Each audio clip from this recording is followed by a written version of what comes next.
Merhabalar, Sevdan Mutfağı YouTube kanalıma ve mutfağıma hoş geldiniz. Herkese hayırlı Ramazanlar diliyorum. Ramazanın ilk tarifi olarak sizlere yumuşacık fosur fosur kabaran bir pide tarifi vereceğim. Hemen hamurumu yoğurarak tarifime başlıyorum. 4 su bardağı unu karıştırma kabına aldım. 1 paket kuru maya ekliyorum. 1 tatlı kaşığı toz şeker ve 1 tatlı kaşığı tuz ekliyorum. Eklediğim malzemeler un ile karışana kadar bu şekilde kaşıkla karıştırıyorum. Böylece unumuz da havalanmış oluyor. 2 su bardağı ılık su ile hamurumu yoğuracağım. İlk önce 1. bardağı ekliyorum. Ve hamurumu yoğurmaya başlıyorum.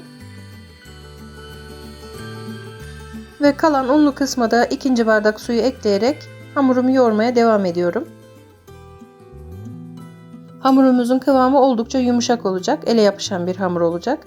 Son aşamada kolay toparlayabilmek için hafiften elimi sıvı yağ batırıp yoğurmaya devam ediyorum bu şekilde. Hamurumuzun kıvamı çok önemli arkadaşlar. Gördüğünüz gibi bu şekilde yapışkan, ele yapışan bir hamur olacak. Bu aşamada kesinlikle un eklemeyin. Sıvı yağla toparlayın sadece.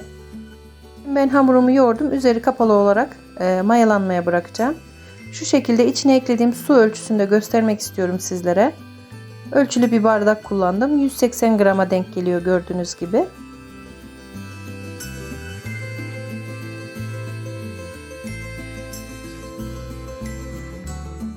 Şimdi hamurum mayalandı. Üzerini açıyorum. Bakın çok güzel mayalandı gördüğünüz gibi. Ve pidelerimi yapmaya geçeceğim.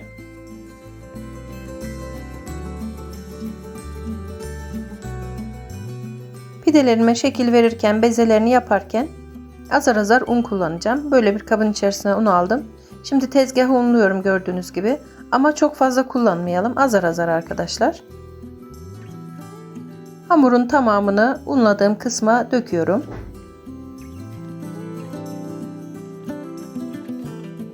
Yine hamurun üzerine de gördüğünüz gibi azar azar un ekleyerek hamurumu katlıyorum içe doğru.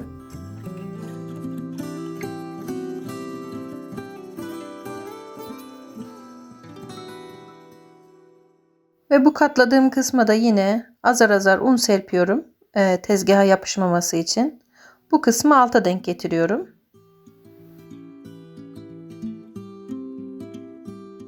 Şimdi hamurumu 3 eşit parçaya böleceğim. Bu ölçülerdeki hamurdan 250 gram ağırlığında 3 tane pide çıktı arkadaşlar.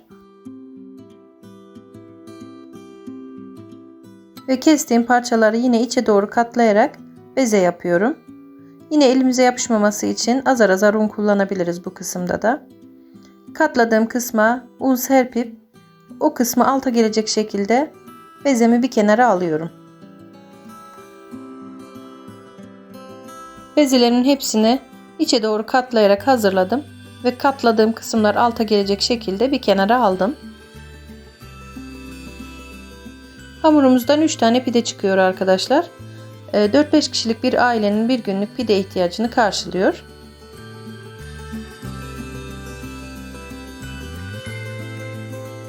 Bezelerimi bu şekilde hazırladıktan sonra üzerini kapatarak biraz mayalanmalarını bekliyorum. Bezelerimiz mayalanana kadar pidelerin üzerine süreceğimiz bulamacı hazırlayalım. 1 yemek kaşığı unun üzerine çeyrek çay bardağı soğuk su ekliyorum. İlk önce onunla şöyle bir karıştırıyorum. Ve çeyrek çay bardağı da kaynar su ekliyorum. Yine onda topaklanmalar gidene kadar karıştırıyorum. Şöyle tahin kıvamında bir bulamaç elde ediyoruz. Gördüğünüz gibi tüm topaklanmalar gitti.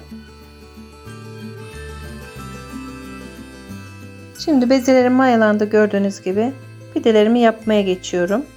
Böyle bir servis tahtası kullanıyorum arkadaşlar. Üzerine bolca mısır unu serpiyorum. Alt kısmının yapışmaması için.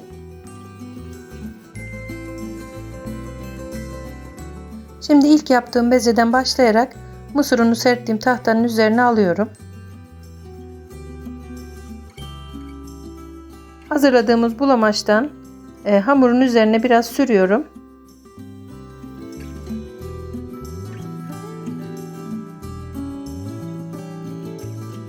Ve elimle bu şekilde fazla bastırmadan biraz hamurumu büyütüyorum. Çok fazla bastırmayalım. Hamurumuzun mayasını söndürmeyelim arkadaşlar. Ve şimdi de pidemizin şeklini veriyorum. Parmağımı her seferinde bulamaca batırarak yapıyorum bu işlemi. Elimizi bulamaca batırarak yaptığımızda işimiz daha kolay oluyor ve şekli daha güzel oluyor pidemizin.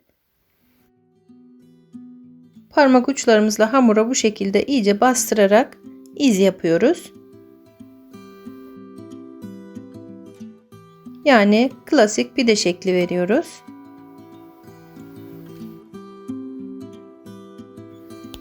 Ve bu işlemi yaptıktan sonra şimdi kenarlarından bu şekilde yavaş yavaş çekiştirerek pidemizi biraz daha büyütüyoruz. Bir tane yumurta sarısının içerisine 1 yemek kaşığı süt ekliyorum ve bu karışımdan süreceğim pidelerin üzerine. Eğer siz yumurtalı sevmiyorsanız böyle yumurta sürmeden de sade olarak pişirebilirsiniz. Pidelerimin hepsinin yapılışını uzun uzun göstermeyeceğim arkadaşlar. İkinci pidemi de yaptım, bakın şeklini verdim. Bu şekilde onu da çekiştiriyorum yavaş yavaş. Biraz daha büyütüyorum. Pidemizin yumuşacık olmasının ve çok güzel bir şekilde kabarmasının sırrı hamurunda arkadaşlar. Oldukça yumuşak, ele yapışan bir hamur olmalı. Sizler de verdiğim ölçülere tam uyarak yaptığınız takdirde mis gibi pideler elde edeceksiniz. Şimdi ikinci pidemin de yumurtasını sürüyorum. Ve yine pidelerin vazgeçilmezi çörek otu ve susam serpiyorum üzerine. Pidelerimi yapmaya başlarken fırınımı açtım arkadaşlar. Ve pişireceğim tepsiyi de fırınla birlikte ısıttım. Ve pidemizi direkt tepsinin içerisine aldım. Fırının en yüksek derecesinde pişirmeye gönderiyorum. Ramazan pidelerimin üçü de pişti gördüğünüz gibi. Pişirirken mutlaka başında bekleyelim arkadaşlar. Çok kısa sürede pişiyor. Yanmasın pidelerimiz. Bakın pidelerimi size şöyle göstereyim, yumuşaklığını, nasıl kabardığını. Harika oldular gerçekten. Dışarıdan alınanla birebir aynı diyebilirim. Şöyle alt kısmını da göstereyim sizlere. Harika pişmiş. Şu yumuşaklığı görüyorsunuz. Bakın harika oldu pidelerim. Ve bu yumuşacık pidelerimin şimdi içini keserek iç dokusunu da sizlere göstereyim. Bakın pidelerimin içi de bu şekilde. Gerçekten çok güzel olmuş. Yumuşaklığını da şöyle yine tekrar göstereyim. Ramazan pidelerim gerçekten çok lezzetli ve yumuşacık oldular arkadaşlar.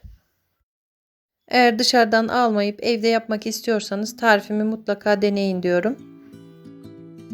Bir tarifimin daha sonuna geldim. Videolarımı izledikten sonra beğeni ve yorum bırakmayı unutmayın lütfen. Eğer hala kanalıma abone değilseniz ücretsiz abone olabilirsiniz. Ve tariflerimden anında haberdar olmak için bildirim zilini açabilirsiniz. Beni Instagram sayfamdan da takip etmeyi unutmayın. Başka tariflerde görüşmek üzere, hoşça kalın.